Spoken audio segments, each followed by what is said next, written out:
Just getting back from the greatest smallmouth bass tournament in the history of ever.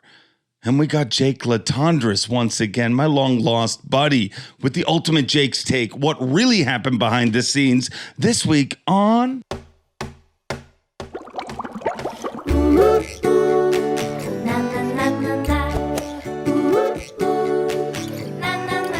I'm Bob Cobb from the Bassmaster. Welcome to Mercer. Happy Wednesday, all. Happy hump day to all my humpers returning week after week. Welcome one, welcome all friends, family, freeloaders, fishing freaks. This is the Awkwardly Honest Fishing Podcast that goes by my last name, which is Mercer, and I welcome each and every one of you, and I thank you for joining us on hump day. Trying to put just a little hump back in your hump day. And speaking of hump, what a smallmouth bass tournament we had this past week on the St. Lawrence River. Unbelievable. I mean, 4 flat days, perfect weather days. It's the kind of days that normally happen in pre-fish, but it was the opposite this time around. Pre-fish was brutal and the tournament was perfect. And as most tournament anglers know, it's normally perfect pre-fish and brutal tournament. So once again, God proves he loves the Bassmasters because a little known fact, among all of the 2-century belts were earned with smallmouth for the first time in history. How Corey Johnston was it to go and crack a century belt and then just fall short of the win? Jay Latendresse, an incredible champion, 23 years old, just turned 23. The youngest to ever win an Elite Series event, took that title away from Casey Ashley by just a few months. And you hear my voice is a little raspy, although I'm talking about it being Wednesday. It's actually Monday when I'm shooting this. I just got home.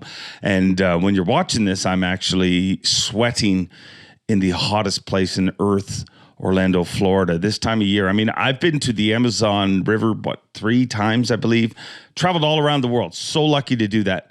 The hottest I've ever been in my entire life is in Orlando in July. One year we were doing some stand-ups out front. Stand-ups, that's a TV word for just standing in front of a building and talking about what's going on inside the building. We were doing some stand-ups and literally everybody was sweating, the entire crew, everything. So, I'm currently sweating right now, but what happened this past weekend was absolutely insane. We could have got Jay on here. I talked to his dad about it because he was just enthralled but you know what, I'm growing so tired of the champ chasing. Like, there's so many podcasts now, and no shade on any of them. There's a lot of great podcasts out there in the world, but I think it's better if I just let the champs chill. Maybe I just know them too well, and I'm like, I see all the pressure you got in your life. It's ICAST this week. You're 23 years old. You just set a record that some people thought would never be broken. They said there'd never be a 100-pound smallmouth bag, and you got to go to ICAST too. So I'm sure we'll have Jay Latendresse on here in just a little while, but this week, we're going to go behind the scenes with the Jake Take. And here's where I started, because sometimes I get off of track. If you've listened to this show before, you realize that. But man, what flew under the radar with all of those records that were broken? Corey Johnston with the biggest smallmouth bass bag in Elite Series history, second biggest in Bassmaster history. Jay Latendresse, the youngest to ever win.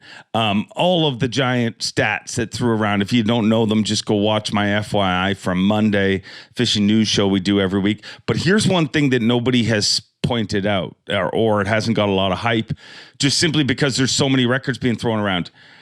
That was our 7th Elite Series event. 3 out of our 7 events this year cracked 100 pounds. Just say that to yourself. 3 out of the 7 events we've had so far cracked 100 pounds. And there's some anglers saying that Oahe could crack 100 pounds.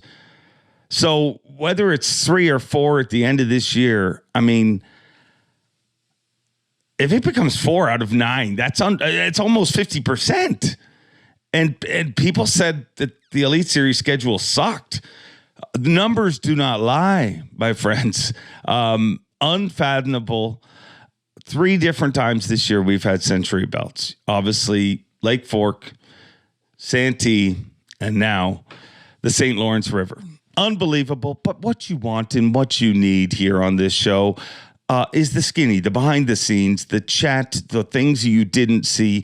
And we're going to deliver that because once again, and I've missed him. It's been a while.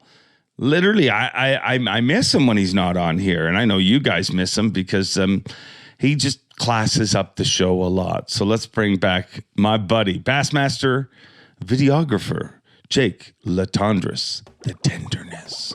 Jake, welcome back. It's been a while since we've done this, but thanks for doing this. I mean, literally, you got home at 3:30 last night. You got a few hours with your kids, and you're turning and going to Steel Timber Sports. So thanks for caring enough about our viewers to invest this time.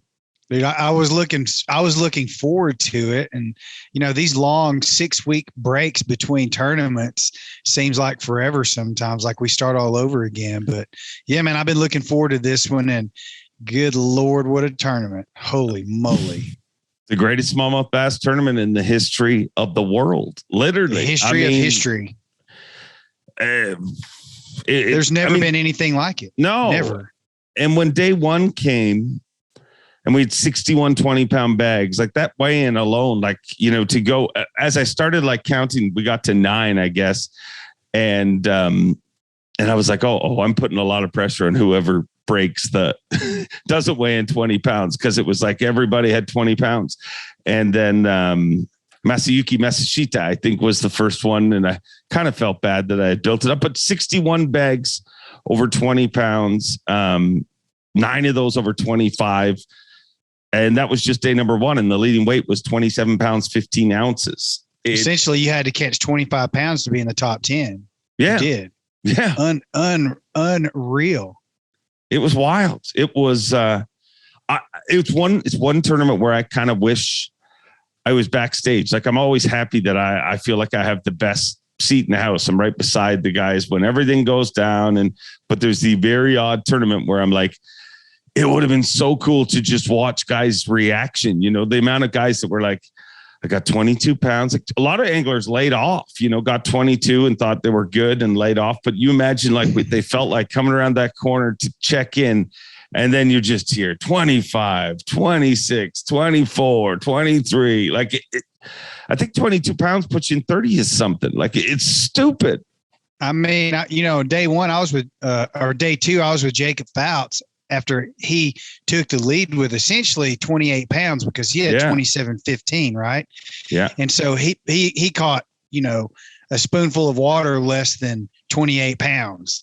And he's told me, as we were waiting on takeoff, he said, man, when I got to 25, I went practicing. That's all. And I was like, I'm done. I got 25 pounds. This has to be way enough. So then he just kept upgrading wherever he was practicing. He kept catching bigger fish. He was like, I wasn't trying to do that. I was trying to practice for the next day, for day 3. And, it just turned out the way it did. One of the most phenomenal, the weights were phenomenal, right? Being out on the lake with the anglers, one of the really, truly phenomenal things that I experienced was watching how many 4-pounders these guys were catching and tossing back like they were 13 inches, literally. Yeah. Like you see this 4-pound smallmouth come, when they boat it or breadloaf it or whatever, and they toss it back in the water, you're like, this is crazy. I mean, Lee Livesey told me he caught between 100 and 150 bass on day 3, and they were all 4 to 4.5 pounds. He just couldn't catch any big ones to move up, but 100 to 150 4-pound smallmouth, and you're tossing them back like they're nothing. I mean, who does that? Hackney said that to me at takeoff on the last day on Championship Sunday. He said, I wish we were counting how many 20-pound bags were caught. He said, he couldn't even imagine how many. He's like, he tried in his head to add up, how many 20-pound bags have I caught this week? And not even thought about, just boom, they're gone.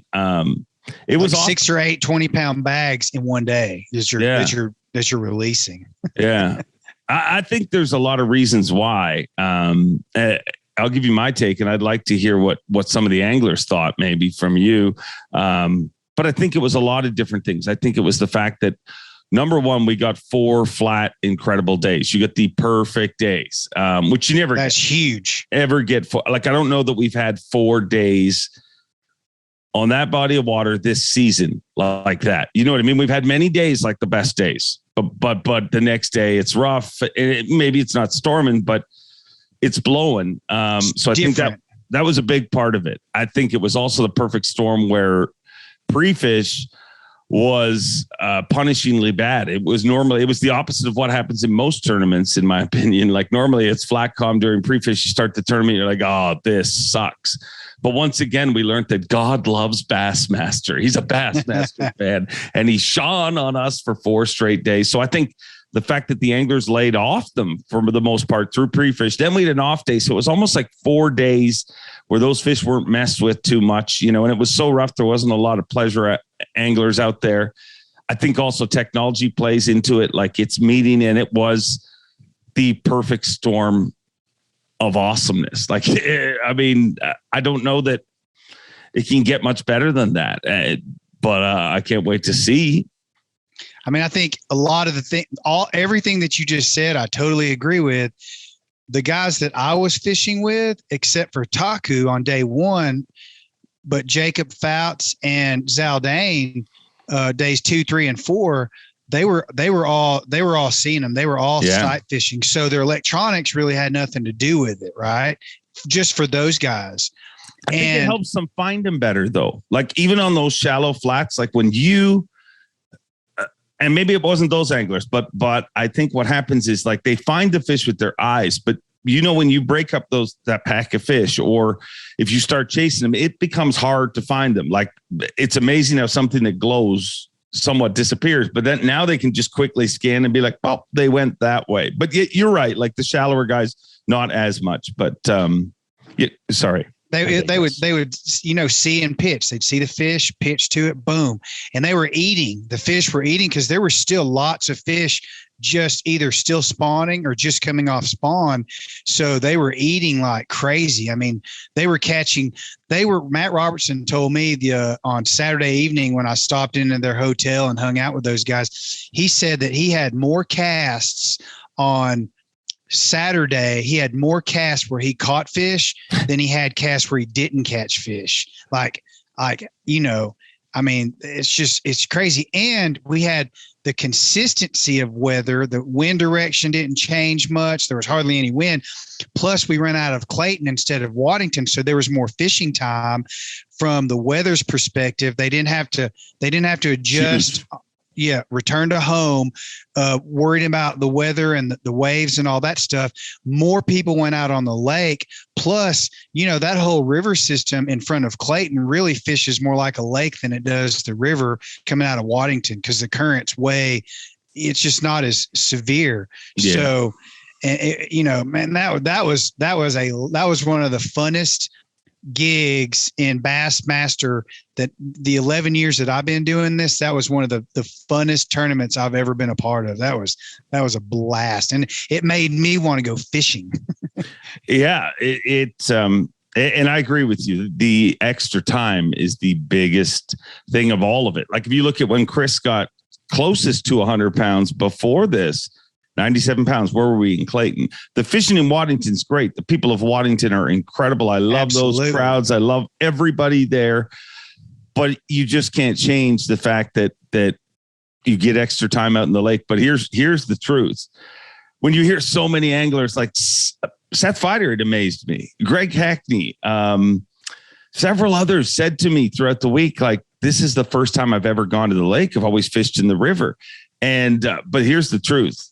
They're hooked on that lake smack. But that's what happens when you get out there and you see how literally everything can go wrong on the lake. And if you have the right 10 minutes, you can weigh 25, 27, 28 pounds. It has to go a lot better on the river to have that happen. So exactly. It was wild. The only time I've ever seen anyone, like I've been in a boat with someone that was catching those caliber of fish consistently on the river. How many times have we, in the last 10 years, how many times have we been to St. Lawrence? I never even stopped to work it up. I said right at 6 or 7. I'm right in there. It's either this was our 7th or, 6th or 7th, like you said. Right. I covered Justin Lucas when did he win that tournament or came in set? I think he won that tournament. No. Right? He didn't. I think that was didn't Bertrand. He finish second? Bertrand won that tournament, but Lucas won Angler of the Year that week. So that's why it kind of seemed like. Right. And he was consistently catching 5+ pound smallmouth on the river in the channel next to the buoys, the channel buoys. And that was really, other than that, it seems like if you're going to catch fish that big, that consistently, it all happens on the lake. And one of the things that I noticed about being with Taku that sort of changed on day one, where he went back to his spot from last year, where Smallmouth Disneyland. Right? Yeah. I see the shirt. Hang on one second. Yes, sir. Yes. So that was my son asking for a Gatorade. It's summer vacation. He's home for like 12 hours. Can I introduce my son real quick? Yeah, bring him in. Come here, Walker. Come here. Oh, it's Walker. Okay, go get it. The boxing fisherman. That's right. He's going to go get his 6 cents hat because his hair's messed up. Oh, wow. So being with Taku on day one, he went out to Smallmouth Disneyland and there was like 3 boats on it, right on top of where he caught them last year. So he, as he normally does, he just shook it off and moved on, right? He was like 55th boat out on day one. So there was lots of people ahead of him. Yeah. So he went to this other location that he had never fished before other than in practice. And I don't think he caught a fish there during practice. He just scanned it and saw what he wanted to see and then thought he would keep that in mind if he needed it. And he did on day one. So he went back there.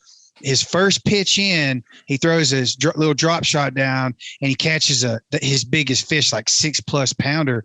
And when it came up, Dave, it came to the surface. There was like 10 or 12, the same exact size that followed his fish up. And I was like, oh my goodness.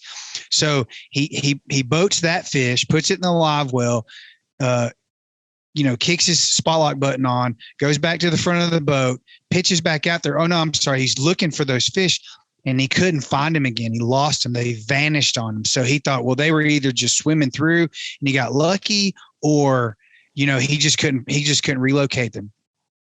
So after he came back on day 3 with that big bag that he had, I asked him, or was it, no, it was day 2. He came back with a big bag, like 26 pounds. So I asked him, did you go back to that spot? And he said, yes. So he went back to that spot and found those fish. And that's where he caught most of his 26 pounds. So that was a cool little story. I think Walker's doing some shadow boxing back there. Walker, come here, buddy. Come here. Hey, everybody. This is my son, Walker. He's the boxer / bass fisherman extraordinaire. Can you say hi, Walker? Hi. Walker has incredible hair. Even though he has a hat on, you can tell he's got good hair. Around. Oh, look at it. There we go. That's his 6 cents hat. Wow. Sponsor plugging already. All right. Hey, speaking of family, I want to say something. I always talk about the Bass family and our crew on the road. And I think I learned once again, I've learned it over and over again, but just how special our crew is, because my family was there, my real family. My wife and my 2 kids were there all weekend. And man, just to see how out of the way all the anglers and all the staff and all the camera folk, everybody, I can't thank one person because all of you guys, honestly, it was really distracting when I was on stage, just watching how much people were doting over my family and welcoming them. And we worked for a lovely, incredible group of people. It was lovely, Dave. And I spent some time, your family was hanging out by the camera trailer and I spent a little time with them, just chatting with your daughter, your son and your wife. and they're extremely pleasant people. Your daughter's dog Luna is so cool. And I asked your daughter, I said, "Can I pet Luna?" And she said, "No, not without the vest on, or with the vest on." Yeah. So she literally was going to take that vest off just so I could pet Luna. I was like, no, it's okay. It's okay. I totally understand. I just, let's just leave the vest on. But it was a pleasure meeting your family. And I smirked earlier when you first started talking about your family, because the thing I remember most was the dialogue that you and Swindle had on stage. Oh, that was hilarious.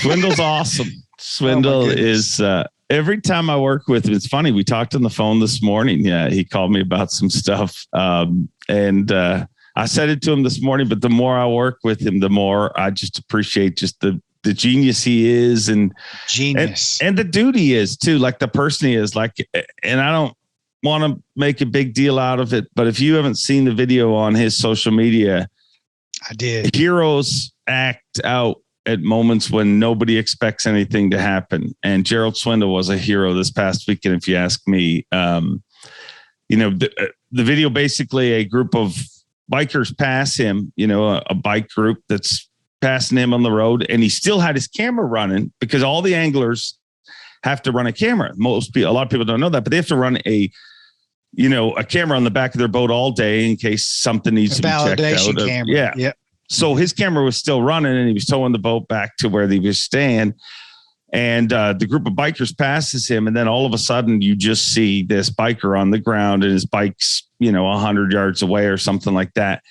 And Swindle stops, obviously sprints out, and you just know him what to say. Basically, right away, he's like, "Don't move, stay still. We've already called 911." You know what I mean? And then it kind of cuts off from there. But man, Swindle's a joy to work with, an honor to call him a friend, and videos like that show. I mean, he makes a lot of people laugh, and he's kind of the clown prince of bass fishing. And I think people meet him and they're wanting to always laugh, but outside of that laughter, Gerald Swindle's an incredible human being.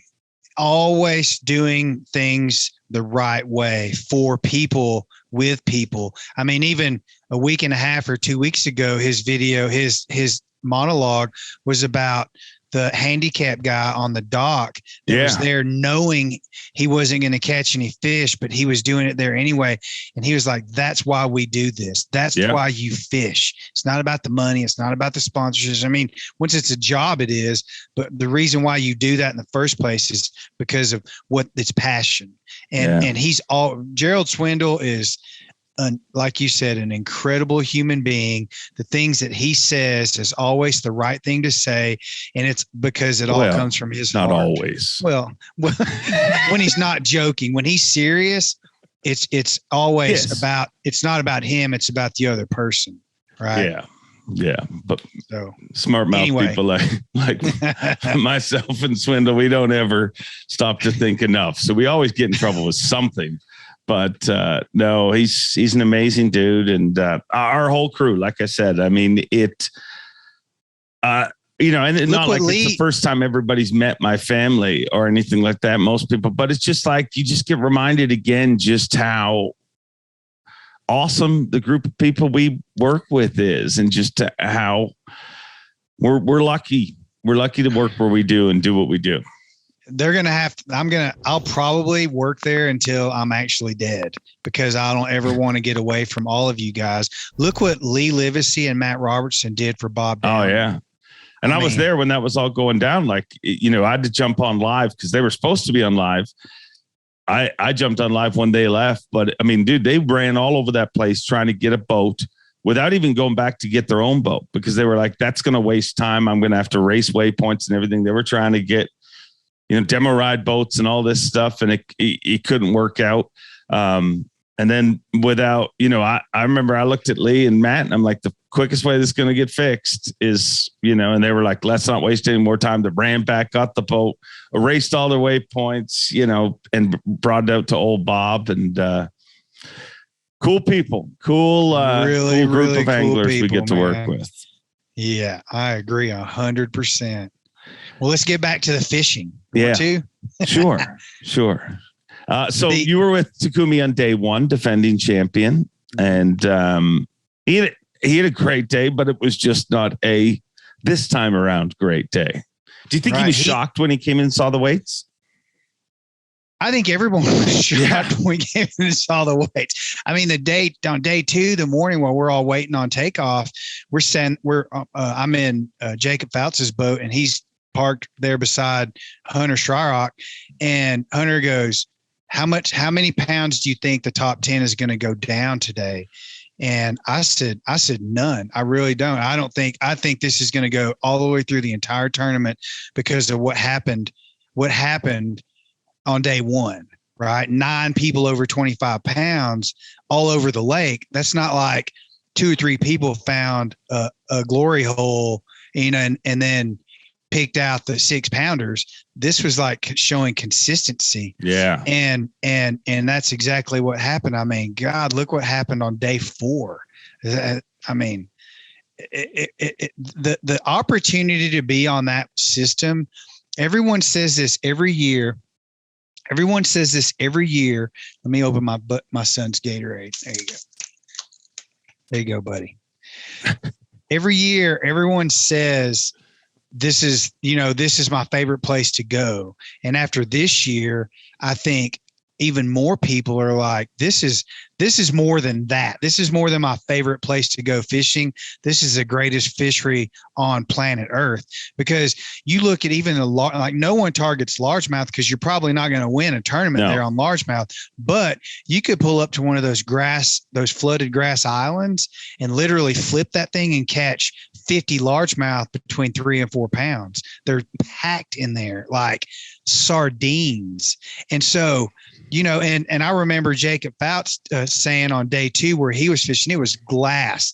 It was like I spent a lot of time looking down because I was so amazed at what you could see, and the opportunity to do that is so rare there that it blew my mind. And I kept looking down, and you could see thousands of gobies swimming around down there on the bottom or crawling around on the bottom. And then he didn't snag one. He actually caught one in the mouth, a bigger one.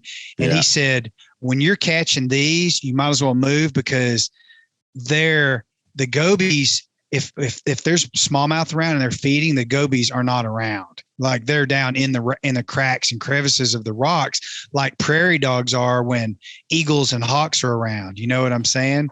And so that was a very interesting observation. And the next 2 days, day 3 and day 4, I was fortunate enough to be in his boat again on day 3, and then Zaldane's on day 4. And I was noticing the same things. When you see gobies, if you have visibility in shallow enough water and you see gobies, they're not catching them. When you look down and you don't see gobies, they're catching them. It was a really interesting observation. That's interesting, because I mean, I know that you catch them a lot when they're around gobies too. But I mean, here's what I also think was happening this week.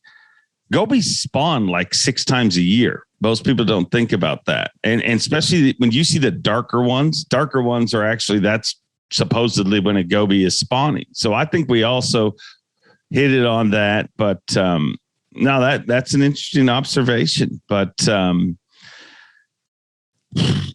dude, I'm at a loss for words for the whole event, to be honest. Like, I mean, just to me, I just couldn't, like when I was arguing, me and Overstreet were jokingly arguing on day 1 what the cut was going to be. And I was like 19 pounds all day. And he's like, come on. And he's looking back in historic events, and we're looking at 16 pounds and stuff like that to make the cut. And he's like, there's no way it's going to be lower than that.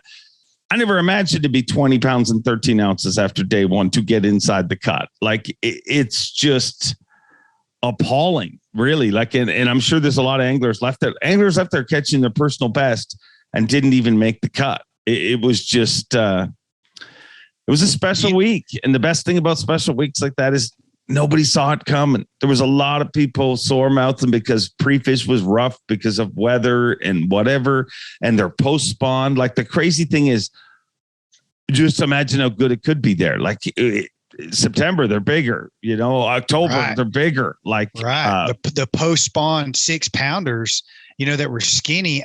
What do they weigh in September? What do they weigh in 2 weeks? I mean, Lawrence Parker, the owner of Fat Bass, who I think you met at this tournament, right? Met him and his wife, really nice people. Yeah, he lived in Ontario for 2 years, like not too far from you, actually. Yeah, never met him there. Ironically, the week after he moved back to the States, I met him. Right, exactly. And he's become good friends with some of the local anglers around that area, like Cooper Gallant and several other people.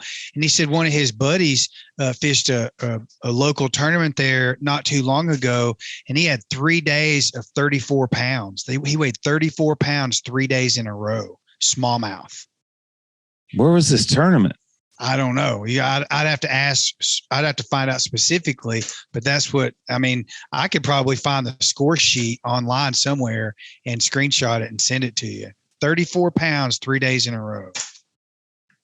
I have never heard of that. I mean, that's insane. If you know about it in the comments, let us know. I mean, so it was a Canadian tournament? It was a Canadian tournament. Wow. I mean, we need to find that, because that's actually over 100 pounds. That's over 100 pounds. That's what I'm working. I knew it was, but I literally grabbed my phone and was like, that's 102 pounds. I think Lawrence is lying. Okay. I think he makes nice shirts, and good dude, beautiful wife, Sunny. That's not her real name. That's her Japanese name. She said nobody would remember. Korean. Remember Sunny, Korean. Sorry. She's from Seoul. Yeah. And she was right, because I remembered her name is Sunny. So, but I want to know where this 34 pounds, unless it's for 6 fish or something like that. I don't know. But it could be a fact. But I mean, incredible fishery regardless. Either way, yeah. And I think, like when everybody hears the lake, I think the river's just as good. But here's the difference, I think.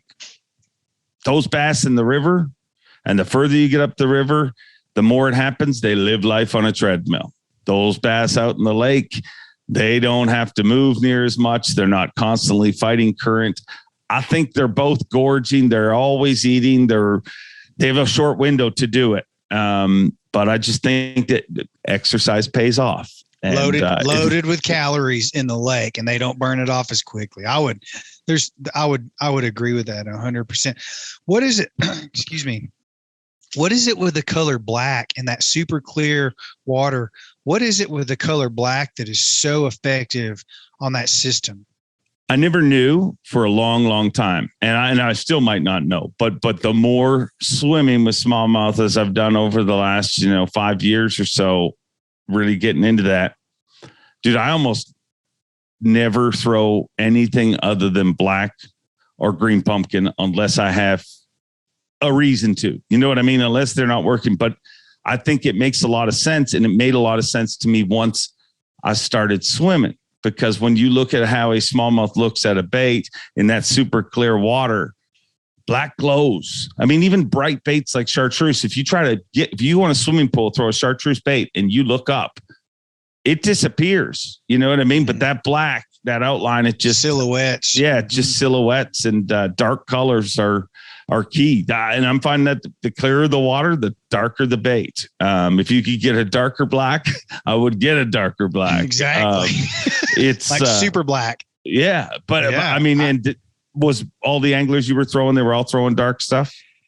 Every one of them were throwing black or dark green pumpkin color pattern of some sort, but mostly black, and had, some people had a little purple in there. Jacob Fouts had a plastic, he had a white plastic rig set up for when he would spot a fish, pitched multiple times and different baits at it, and it wouldn't react.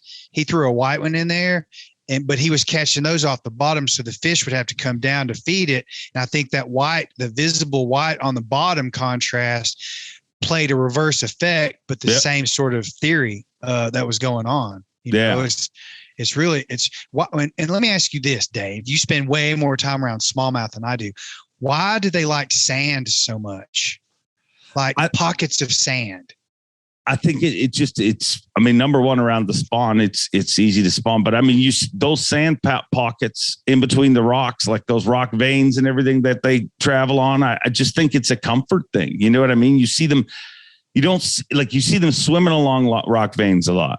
Mm-hmm. In my experience, I don't see them sitting on that rock vein. You see them sitting on sand. So I don't know if it's a comfort thing, a temperature thing, or what. That's what I was wondering, if it's a temperature.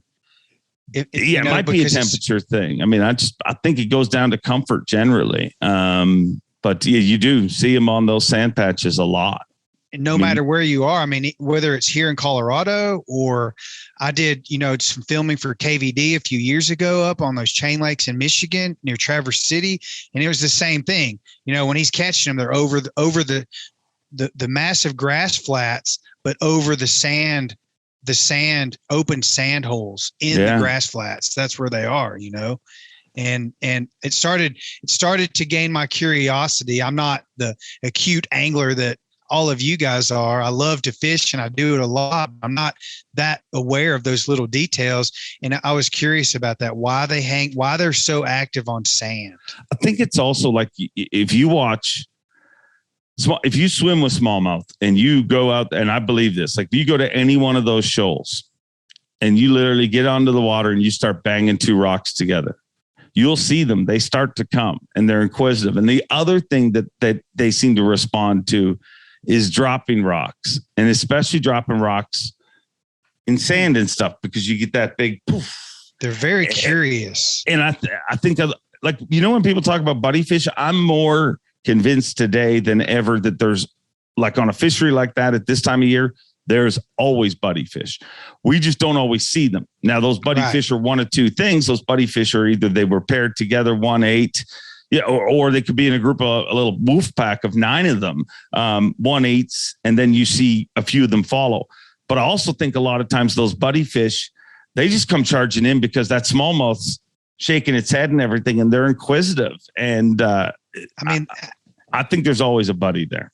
I heard so many times with Zaldane or Jacob Faust, even people talking at the tanks at weigh-in about how they'd have a 5-pounder hooked, and then be another 5-pounder come up trying to eat the weight on the drop shot.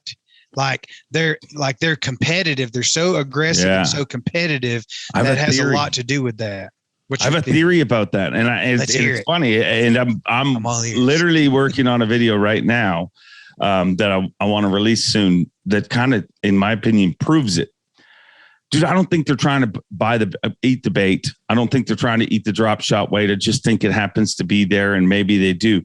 I think what they're doing is natural in nature, because I have, like, 3 or 4 different times I've caught a shot of a fish that eats a bait.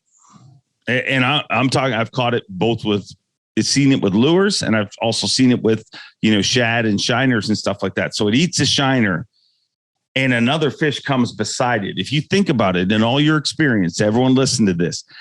We all think that fish is trying to steal that bait out of its mouth. But if you look where the fish goes, they'll generally go to the side of the other fish. They don't go to the mouth.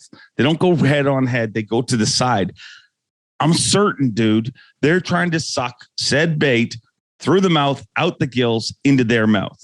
Because when you think about it, a fish eats, and when they suck in whatever they're suck in, it flares, right? And even when it's down there fighting, and there's always backwash that comes out the back, always. And I have several shots of a fish coming and going, and it actually sucks the bait through. I mean, I talked to Bernie Schultz about it this weekend, and he's like, man, I think I believe your theory, because he said, I had a buddy at home that years ago, it was a big story in Florida. He was shiner fishing, and he caught 22 pounds of fish on one cast, because he caught a 10 and a 12 on one cast. And he said the bait went through the fish's gills into the other fish's mouth, and he fought them both back to the boat.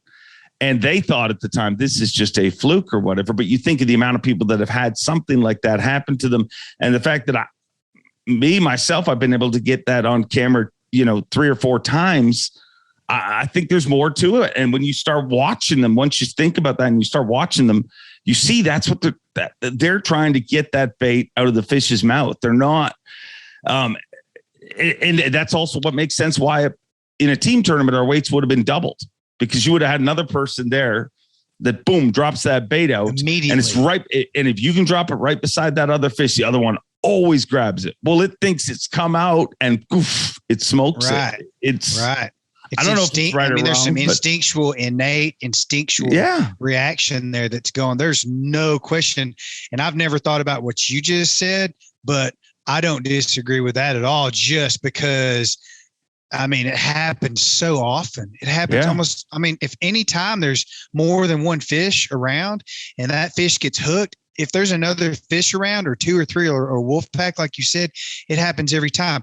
And this is somewhat off topic of the St. Lawrence River tournament that we just left. But I would say this, and this is in coordinated an elaboration of what you're saying. My dad was a pearl farmer. And so we were always around mussel beds. Yeah. Whether it was worried about zebra mussels or big freshwater mussels in the Mississippi or Texas lakes or the Tennessee River or any of those systems, they all have mussel beds, and big bass always hang around mussel beds. And what happens is what we discovered through scuba diving and observation is the mussels, when they're gravid, when they're spawning, they shoot out their eggs called glochidia into the water. The bait fish come in to eat the glochidia, which are the mussel eggs. The big fish come in to eat the bait fish. But when the big fish come in, the mussels shoot out more glochidia because those eggs, they're like little Pac-Men when they're swimming in the water column, the freshwater mussel eggs, and they have to attach to a fish's gill as a parasite to feed off the nutrients off the blood, off the gills. When they form their exoskeleton, their shell, they drop off and they go to the bottom, and they have to be on a hard bottom, not in silt, or they'll die in silt. So they have to be on a hard bottom, which is why those freshwater mussel beds are always on hard bottom. And that's why they're always catching fish around them. There's this symbiotic nature and so many things going on in the marine world that we don't understand. You do more because you spend so much time swimming around with fish and trying to, video them and stuff like that. But most people don't understand that symbiotic relationship is a lot of, and a lot of the really good anglers understand that. That's why they catch fish consistently, because there's something going on that we don't understand, but they do. Yeah. And like I said, I don't know that it's my theory, just from what I've seen. Nobody really knows what's going on, but it makes sense to me. And I don't think they think that they just hear commotion. And they know when commotion happens, like we call them buddies, but they're not really buddies, for the most part. They're natural, they're wild animals. You know what I mean? They're fish. They don't think like us. They're comfortable around each other because they're same species, but they're not like buddies. No, they want to, like, they had teeth, they'd kill each other. If I have a pizza and you got no food, I'm going to offer you a slice. They don't ever share like that. Right. So I think they hear the commotion and they just come over, and then all of a sudden there's nothing but a fish fighting. There's no feeding frenzy. There's not a bunch of bait, and they know where that bait is. So who knows? Let me ask you this. Here's another, since we're on smallmouth on the St. Lawrence system, why do giant smallmouth make a living on such small bits of food? Why couldn't you throw a glide bait down there and catch giant smallmouth? I think you could. I think we might see it in Hawaii. Spinner baits. One of the very few tournaments I was able to win, I won on Lake St. Clair with a good buddy of mine, Simon Frost. And we fished in an area right in front of a bunch of people. And it was a big tournament, but we won it on 8-inch swim baits. And I think at certain times they will eat big baits. The problem is, are you willing to, like, if you just want to go catch a trophy and you're fun fishing, I think you can do that. But if you're a tournament angler, there's going to be more of them turned away. So you just go with the approach of highest percentages. You know what I mean? Like you saw this week, you have to catch more than 5 because good chance, you got to wean through them and catch a bigger one. So I think that they do eat big baits at times. I mean, I think that you look at some of those gobies are giant, and I think they eat them at times, but I think they also have tiny little mouths. Like if you look at St. Lawrence River smallmouth, they're not like smallmouth on a northern lake. Like I know it's a northern lake, but if you look at like outside of the Great Lakes smallmouth, they get much longer and their mouth gets like look at that big record smallmouth in Cayuga. Look at the size of its mouth. If you ever caught a smallmouth with a mouth that size on the St. Lawrence River, it'd be a 10-pounder just because they're a lot younger. They got a lot smaller mouths and stuff like that. And I think they do eat big things, but I just think smaller baits are more readily available to them. And they just like to eat like more and more that I spend time in the States. Growing up here, I'd always hear about patterns and seasons and post spawn and pre spawn and all this. And there's certain ones of them that you're just like, well, I don't know if our fish do that as much as some of the stuff I've read about. I think northern fish do every single thing that the other fish do it. They just do it so quick. They go from the post spawn's not a month. The post spawn is a week, because their prime living season is just shortened. So everything's amplified. I mean, on our lake, my home lake here in Colorado, I throw topwater a lot because we have largemouth and smallmouth in the same lake, and they're pretty good size. They're, let's say, 3 to 5 pound largemouth and 3 to 5 pound smallmouth in the same lake. And I've caught my biggest smallmouth here on a super spook, like a big topwater. But most of the time they hit it, but they miss it.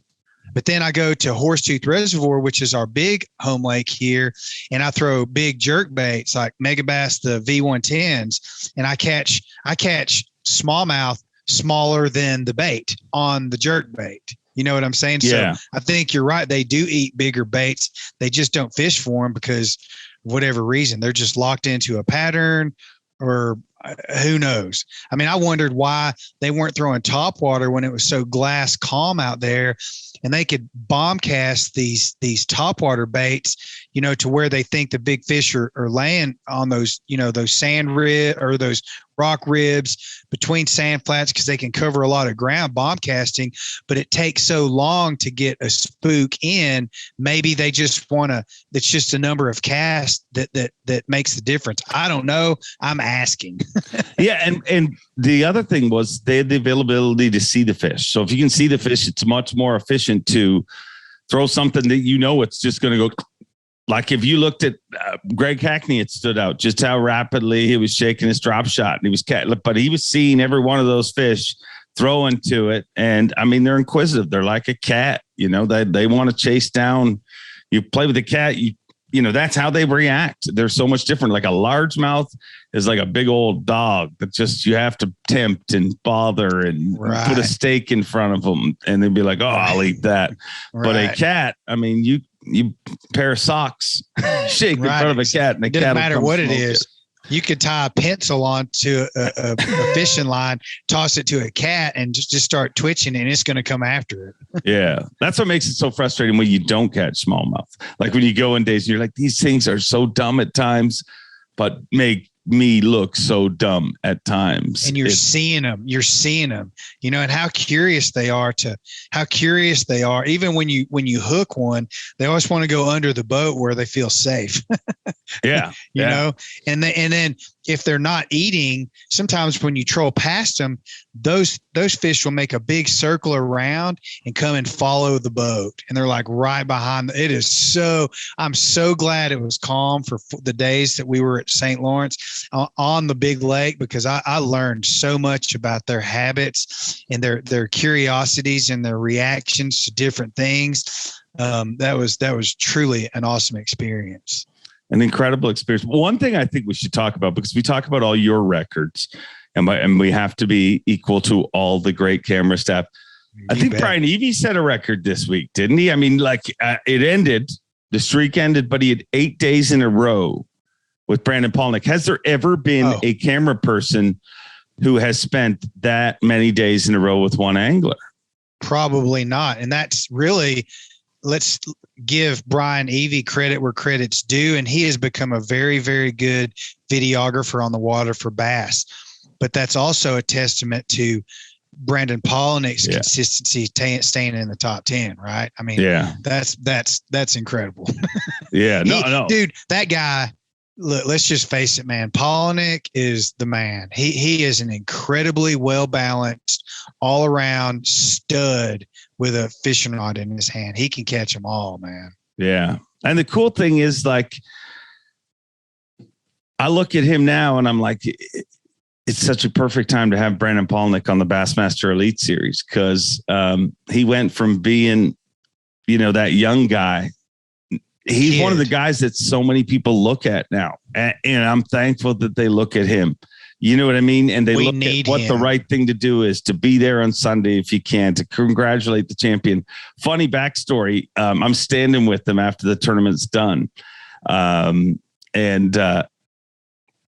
Jay's dad comes up to us, who's a super good dude and an incredibly accomplished walleye angler. He's won Angler of the Year 2 or 3 times there. And he literally just came from a tournament at in Green Bay, I think, to make it there. So then Jay's dad starts telling Brandon this story. He's like, I don't know if you remember, but we followed you on in Green Bay when you guys were competing here. And it was Brandon and Jonathan Van Dam that were battling it out. But Jay Shikurik, a 13-year-old Jay Shikurik, wanted to follow him, Brandon Polnick, around for the day and follow the anglers. So his dad brings him out, and it's pretty wild when you think about it, because I remember Johnny won that event, and I remember Johnny won the event right before ICAST. Well, this is the event right before ICAST 10 years later.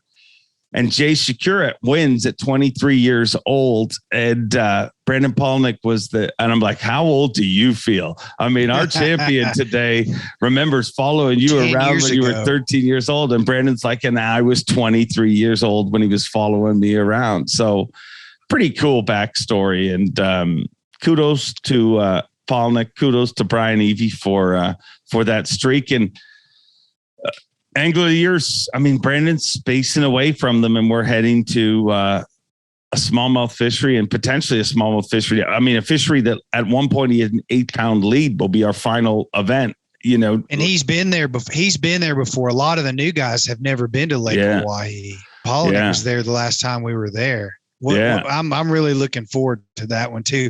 And I will say this: humanity, in our world, in the professional bass fishing world, the 3 people that stand out the most as far as anglers go, and their humanity and they get life, were Aaron Martins, Brandon Polnick, and Gerald Swindle. 2 of the 3 we've just talked about, and they have this character, this true character about them that humanity needs, especially in today's day and age with all the bickering going on in the world. And if everyone followed any one of those 3 guys in their character lead in life, you're going to turn out great. I want my son to look up to any one of those guys, Yeah, great people. I mean, our sport's full of them. It really is. I mean, those are 3 great anglers, but there's so many. That's what I love about it. Like, even somebody like Jay, who won this week, like, I mean, I would have liked him to celebrate a little bit more on stage. He's kind of a flatliner. Like, did you see the other Ducats post yesterday? I did. It was actually really funny. Somebody sent that to me. It is his different emotional face. It's always the same. His dad says that's how he has always been. But I'm going to tell you, that's an incredible trait to have as an angler. Bingo. But I did think it's weird, the things that go through your head during a weigh-in, or my head. Like, you think I'm always focused on what's coming out. But like, as soon as Corey weighed 28, I was like, oh, that's got to rattle Jay backstage. I mean, it had to be a part of you that thought, wait a second. Whoa. Did I overestimate one of those fish? Because now I think he needed 23.5 at that point to win. And clearly he had 25 and change, so he was fine. But I just thought, oh, wow, that's going to push him. And I thought he would have celebrated more. I loved when he said, when I hold that trophy, I might get emotional. He did say might. I didn't see a lot of emotions, but that flatline personality, like that, being able to stay calm, is also what allowed him to do what he did this week. Which, to me, I mean, him and Corey, I think that one of the crappy things about this is how Corey Johnston is it to go and crack 100 pounds and not win and be the only guy in the field that would be pissed about that. I asked him that on stage and he did say, yes, I am pissed. But I missed a great opportunity there, by the way. I screwed up so much. Here's the things that rattle me after an event. I had a moment when I had Corey Johnston and Chris Johnston on stage. And then Corey brought up his son, Jack. And I was kind of paying tribute to the brothers before Chris left and what they've accomplished there, because nobody has. And I've used this line with my own son several times because his name's Jack. And I was like, I missed a golden opportunity to be like, if you think these two are good, you don't know Jack coming to the Elite Series in whatever. But I'm sure we'll have those three up on stage, and maybe I just ruined it by talking about it now. But it was incredible. I mean, many people thought that there should be that would never happen. My only thing is that we need to do something different with their belts. I don't know whether they make the belts bronze or they put some. I mean, it should be bronze, maybe a green and bronze. Yeah, I mean but it's so much more than doing it with largemouth. I mean, you look at the weights, it's phenomenal. It's out of this world. So anyway, sorry, go ahead. I was texting with Corey. I was at the airport waiting on my connection at Washington Dulles, and I was texting with Corey. I was just congratulating him, and I really wanted to just pat him on the back and go, man, I'm sorry, dude. Because if there's any one tournament that he wants to win, it's the St. Lawrence River, right? Because that's his freaking stomping grounds. So close. Mean, he's him and his brother are probably the two best anglers on that entire system, and they've both won there. Corey winning the Open last year, and Chris winning the Open during COVID. But as we started winding our conversation down through text messages, I said to Corey, what's ironic is you're going to win a blue trophy. You're going to win more than one blue trophy before your career's over. You just have to crack that ice, right? But when he wins, I'll bet you he wins some tournament that he and no one ever expected him to win, because he's a very well-rounded angler as well. I mean, he can catch largemouth with the best of them, but he's going to win some tournament like the Sabine River or something like that when he least expect it. And then that ice is going to be broken. And Corey Johnston is, dude, he reminds me of like Babe Ruth's bat. He's just a hard-nosed hockey fan, tough guy. And you just want him to win. And I felt bad for him yesterday, but that's such his life too. He walked away with $35,000 too. Yeah. And hey, he might just go and win Hawaii. I wouldn't count either of those guys out there. He's a great angler. It's the tough part about our sport. I mean, every week you're going to lose a lot. And here's where I take solace in. And it sucks to see that happen to Corey, but I've also seen Corey do that to literally probably maybe hundreds of people, like not always on the Elite Series, but taking their money, taking their, not just their money. He is taking their soul. Like those brothers, what they have done in tournament competition. So he's had a tough break, and you know what? It is tough. It's tough to win an Elite Series event. It does. You look at the amount of people that it hasn't happened for. And I mean, it's tough. But you mentioned breaking that ice. I got a great story for you, dude. And I have not even cleared whether I can tell this story, but that makes it even better, I guess. I may lose a friend over this one. So it involves the Johnston brothers, and it also involves Caleb Sumrall, our good friend, Caleb Sumrall. So I spent a little time with those guys on Friday night, and they told me one of the greatest stories ever. So Caleb Sumrall had a fish care penalty on day number 1. He lost a fish. And I don't think the Johnstons have ever got a fish care penalty. Like literally at the Elite Series, I don't think they've ever lost a smallmouth as far as I can remember. And obviously they do this a lot. They know how to take care of them. But one of the big things that they do is a mega amount of ice. And it makes total sense to me. You think about it, if somebody needs to recover from anything, we put them in a hospital and let them recover, and chill them out. You know what I mean? Through drugs or whatever. Always helps. It always helps, all the swelling, everything. So they're not allowed to give the fish drugs, but one way to do that is with cold, right? So they always bring a lot of bags of ice, and they're constantly putting it in throughout the day and making sure that their fish stay real cold and real healthy. So Caleb was upset about losing a fish, and he's talking to the Johnstons, and he's like, I'm going to do whatever you guys tell me to do. What do I do? Blah, blah, blah. So they go to the gas station, I think Thousand Islands Tackle or wherever they were going there, which shout out to those guys, a great group, another great business in that area of the world. But they go over there and it's Corey and Caleb, and Caleb says, how many bags you buying, Corey? And he says, I'm buying 10. And he goes, well, give me 10 too. So he gets 10. They go fishing. And Caleb catches 2 or 3 good ones, and puts them in the live well, and he's fishing away, and a little bit of time passes, and he catches another one. He goes to put it in the live well, and those 3 big ones that he had already caught, they're all dead. Like, they're all back there. He's like, oh my God, those Johnsons, I hate those Johnston brothers. What have they done to me and everything? So he starts pumping out the water and trying to get fresh water in there, backing up the boat and doing all that stuff, getting fresh water in there quickly. And he gets back to fishing, and he's like, man, I'm going to have 3 dead fish. This sucks. This is horrible, worse for the fish, obviously, but he's pretty bummed. And he gets back to fishing knowing he can only literally call 1 fish or whatever. So I think he catches his 5th fish, and he goes back to the live well. And dude, they're all alive again. They're all swimming around. He's like, I couldn't even catch them. They are so lively.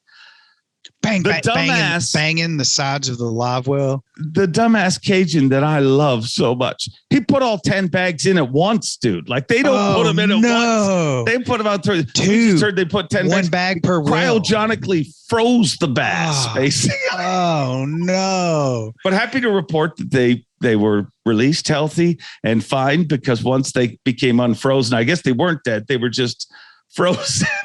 They were in slush. Yeah. So put lots of ice in your fish. Just don't do it all at once, like Caleb Sumrall. The thing, I have a couple of real short stories about that, but I think the most common thing that I see, Brandon Polnick carries an extra Yeti cooler in his boat, a soft sided Yeti, just for 2 more 10-pound bags of ice. Right. And the thing that I noticed is they put 1 bag per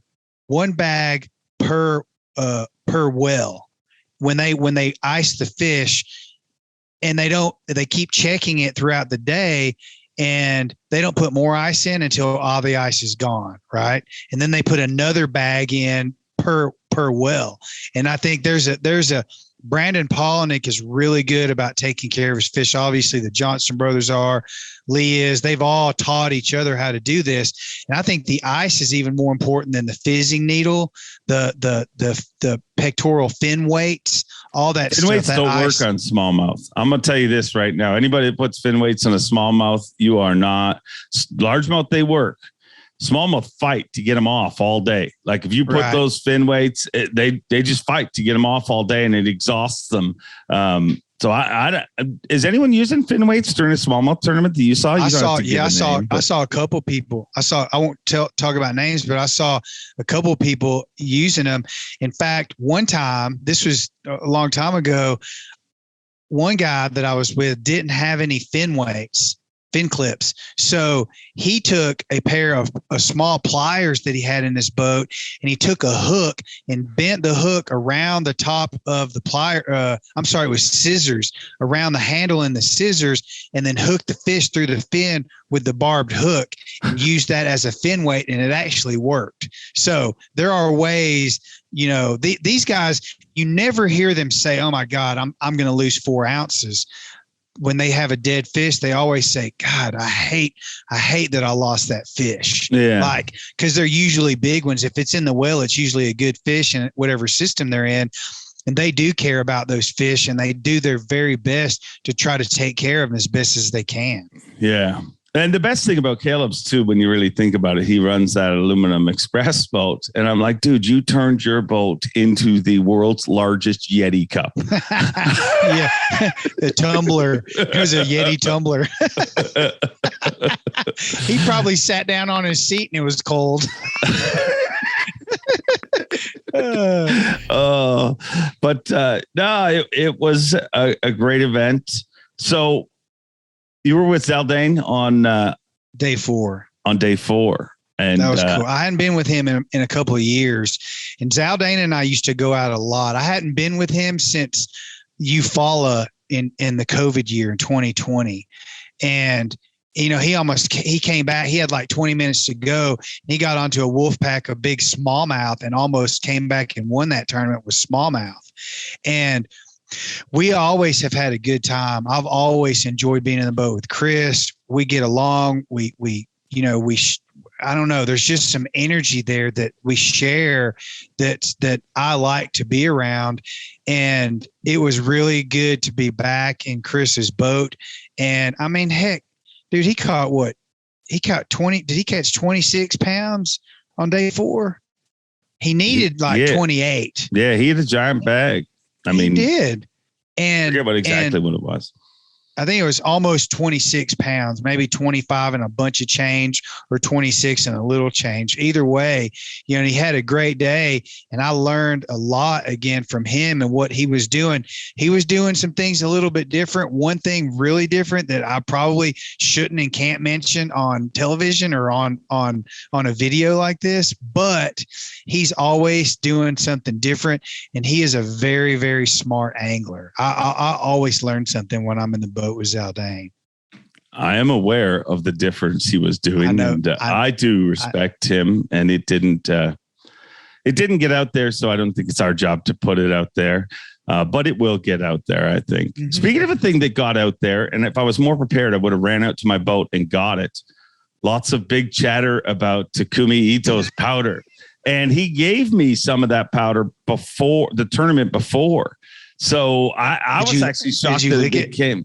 Well, no, I was flying on that flight, and he gives me like this big vial full of powder, and I'm like, "Are you sure of this?" He's like, "Smallmouth love Takumi powder."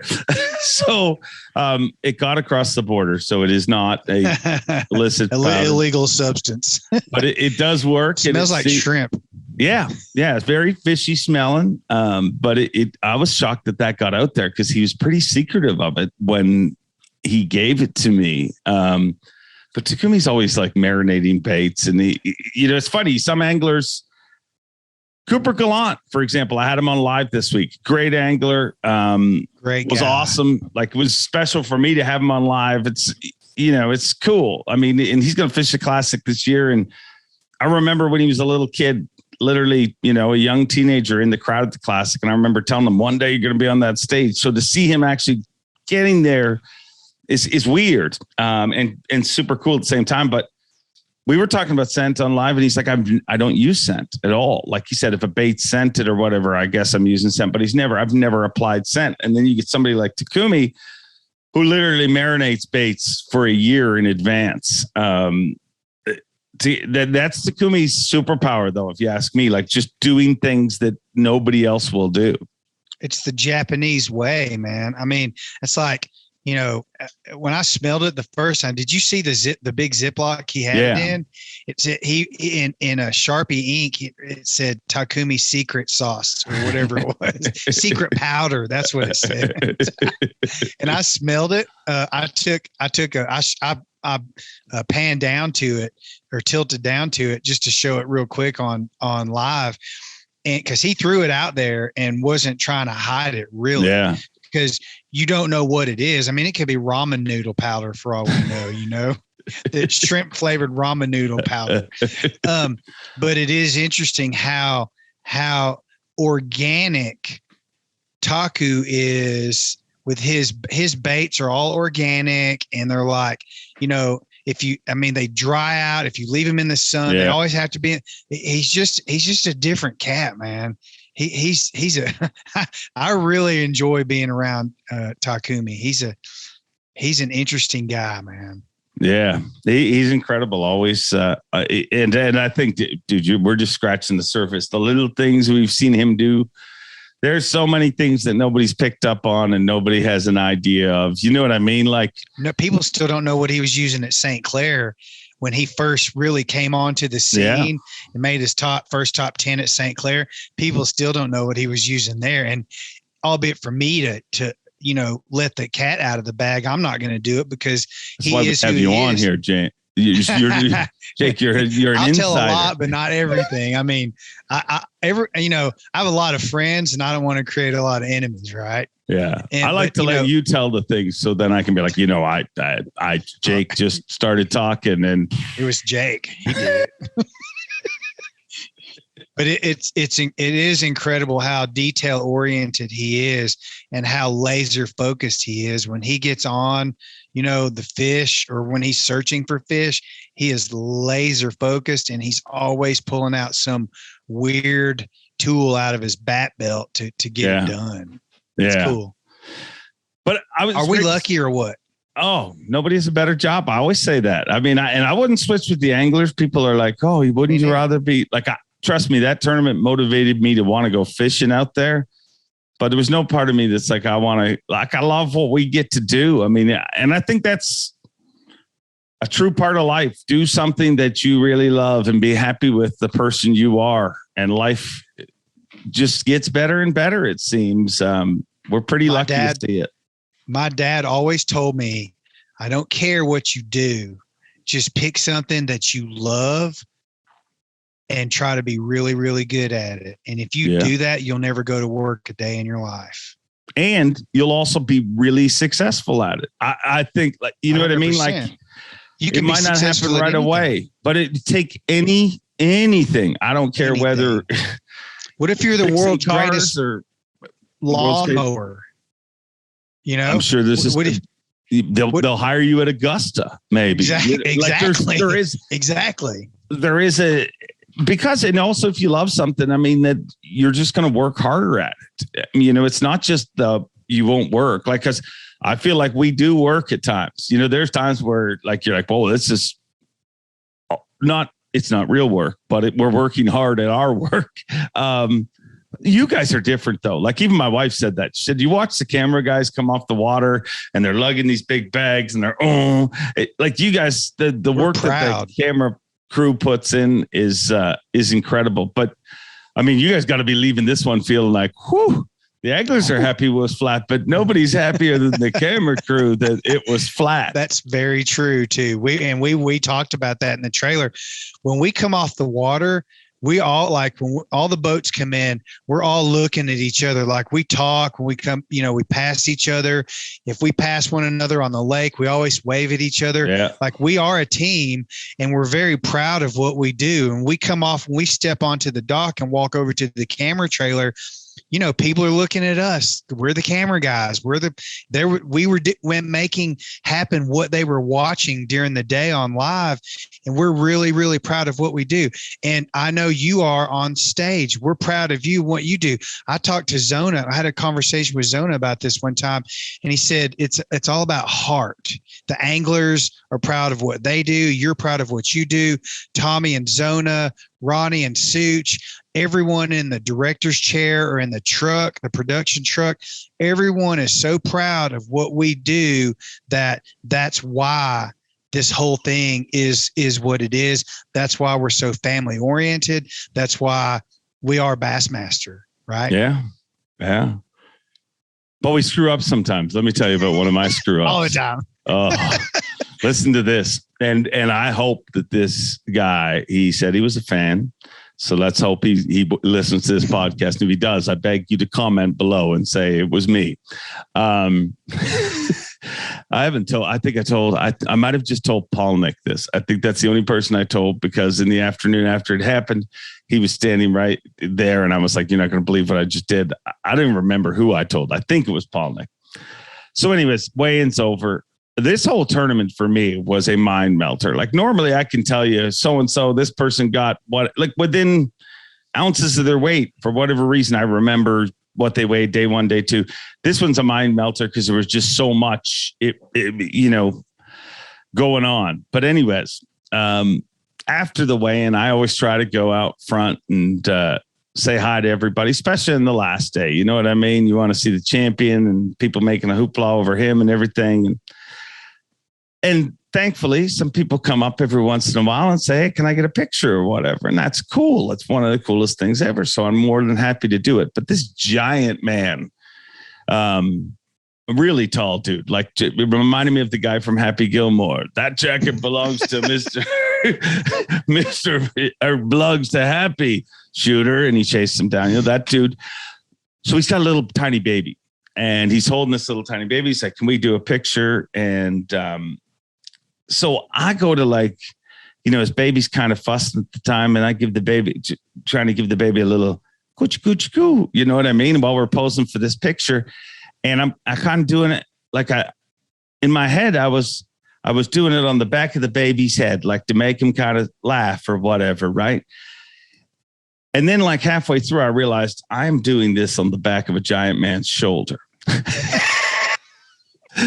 Didn't say anything about it, dude. Like I'm like, wow, is this really happening? And then I stopped and we had the picture and he walked away. But there's a giant man somewhere in the world thinking that I was like going coochie coochie coo to him. So I'm sorry. That didn't mean anything. I was trying to be a nice person and be friendly to your child. I don't know why it was on your shoulder, but don't read into it. He's already told 1 million people what happened. That weirdo. Boom shot Dave Mercer. My ass. Keep your kids away from him. Oh my goodness. So strange and so weird. But 2 bags over 100 pounds. Corey Johnston with 100 pounds and 5 ounces. And obviously Jay Shakira with 102 pounds and 9 ounces. Smallmouth. The greatest smallmouth bass tournament in history. And I would think, you know, all the other smallmouth fisheries that are incredible and world class. Champlain, there's been a St. new Clair, Mille Lacs, Columbia River, Erie, Mille Lacs, all of them. There's been a new bar set. And here's what I will say. I said on stage, numbers don't lie. And I can't wait to see the other fisheries beat it, you know, because inevitably it could happen someday. And I hope it happens. Every fishery goes through a cycle, right? Yeah. I hope the St. Lawrence River beats its own record. You know what I mean? I hope they all, what a great time we're all living in. Like in a world where people say, oh, it's not quite what it used to be. Fishing used to be. It's smallmouth bass fishing is better today than it ever has been in the history of the world. And it's the best on some of the most populated, some would say some of the most polluted bodies of water out there. And that's where it's all going down. So it's truly amazing. It's truly amazing. It was an amazing week. And I mean, pretty much all those anglers, if you ask them, would you rather catch a 5-pound smallmouth or an 8-pound largemouth? 99.9% of them are always going to pick a 5-pound smallmouth over an 8-pound largemouth. Would you agree with that? Maybe in 6-pound smallmouth. I mean, a 5-pounder is more like a 7-pound largemouth, I think. I don't know. Maybe I don't know. Maybe I hold them at a higher standard. I probably hold largemouth at a higher standard just because.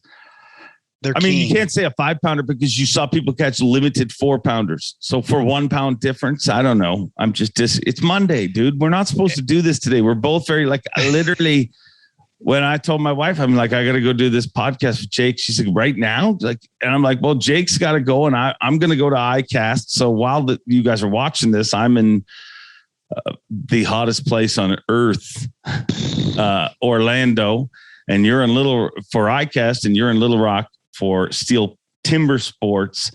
And I feel like we're going to finish this and we're both going to be like, oh yeah, we forgot to talk about this and that. Cause there was so much going on. So much. Well, going back to the smallmouth, big smallmouth versus largemouth, my analogy would be big largemouth are the lions of the freshwater world and smallmouth are the leopards of the underwater, the freshwater fish world. If I could, All right. is that because you got the king versus what everyone else wants to see too is a freaking leopard. But I will tell you this: they are not the king, though, because when I was a kid, I had little. I mean, I think it's actually illegal in Ontario, but I had a little pet smallmouth bass and little pet largemouth bass. You almost can't keep them together. Like literally, the largemouth has to be a lot bigger because the smallmouth, I think they just drive them insane. You know, it's a cat and a dog. Same analogy again. They just like one's hyper and crazy, and the other one is just very slow and thought out. But very different animals. Yeah, different animals. And how come you weren't with the winner this week, Jake? You let all our viewers down. Way to go. I mean, Jay was so consistent and solid throughout from days 2, 3, and 4. As you well know, once like Trey Bruce was in his boat, and once you're locked once you're especially coming from day 2, particularly because the top 10 changes from day 1 to day 2, right? Or the camera crew does. Yeah. And because we settle into the established top 6 on day 2. And once you're in that boat, and if your guy's locked in on a pattern, you're not leaving that boat. And, you know, kudos to Jay for what he did, and Trey, he covered him really, really well too. We have a great camera crew. We really do. Yeah. We're solid. Kudos to the whole team. I mean, the coverage this weekend was awesome. I know one thing we got to talk about quickly, because I don't even know if you saw it. Did you see any of the poker run on Saturday? I did not. It is the most ridiculous thing you've ever seen, dude. Like, I was shocked by it. Like the first group of boats, they do up to 200 miles an hour. I mean, all of a sudden in a world where everybody wants to talk about bass boats, and, you know, he's got 3, 4 graphs, 5 graphs, and this is ridiculous and outpricing. Just look at those dudes. I mean, there were several boats. I mean, the real fast ones had inboards, but there was several outboard 5 450s on it. 5 of them.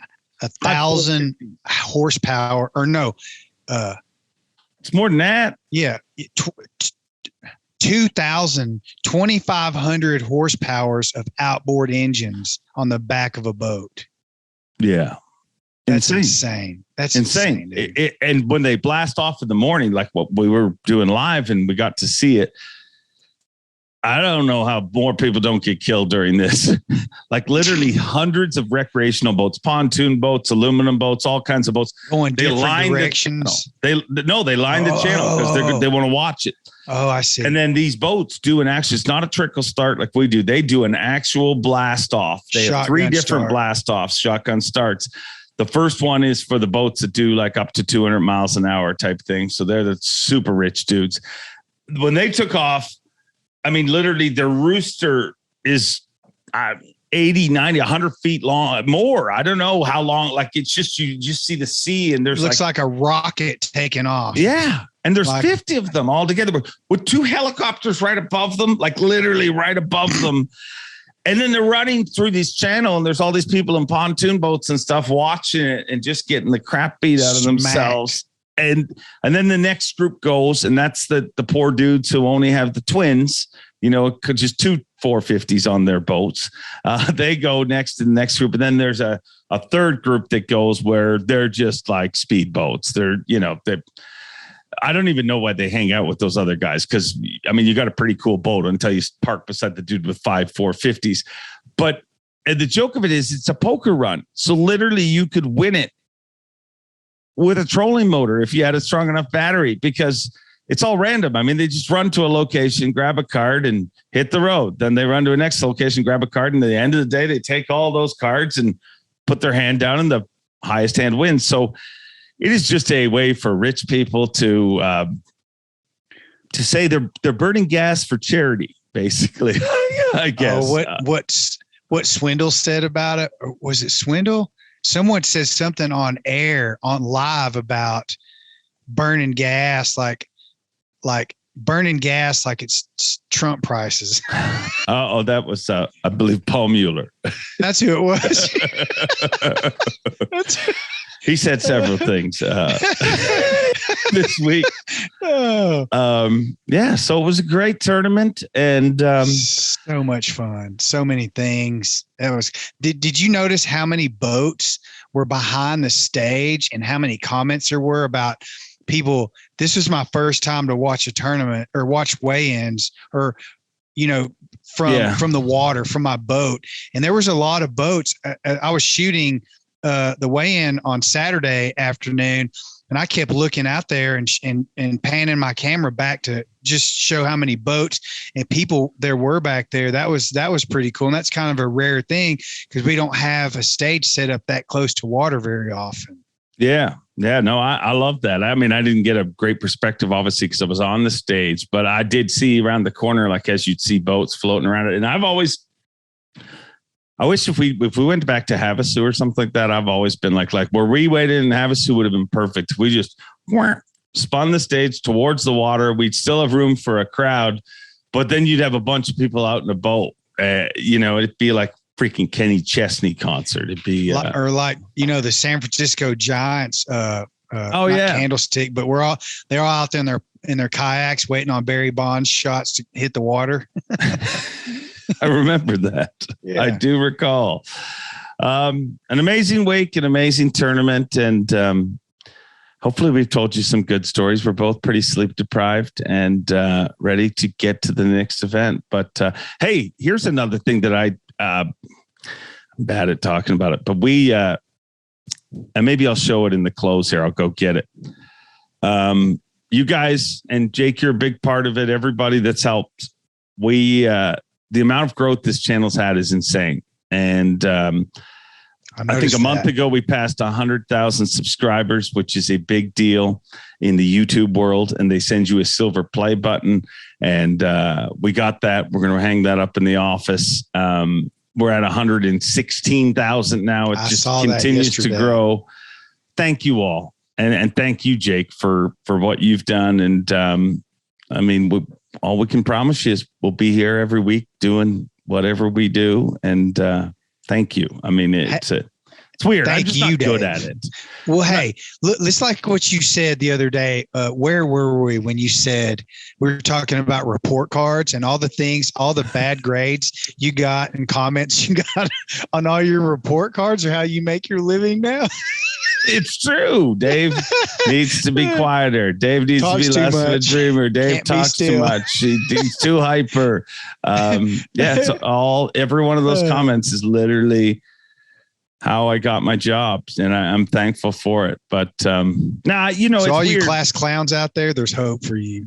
There is. You just got to rein it in at the right times. Chill. That's right. Just guide your kids down the right path with whatever talent that they have and support that because it'll all work out in the end, right? I totally agree. All right. You're taking your kids swimming now, right? Is that the plan? We're heading to the pool. It's going to be 99 degrees here today. I've got one day to hang with my children, and we're going to go to the swimming pool and have a blast.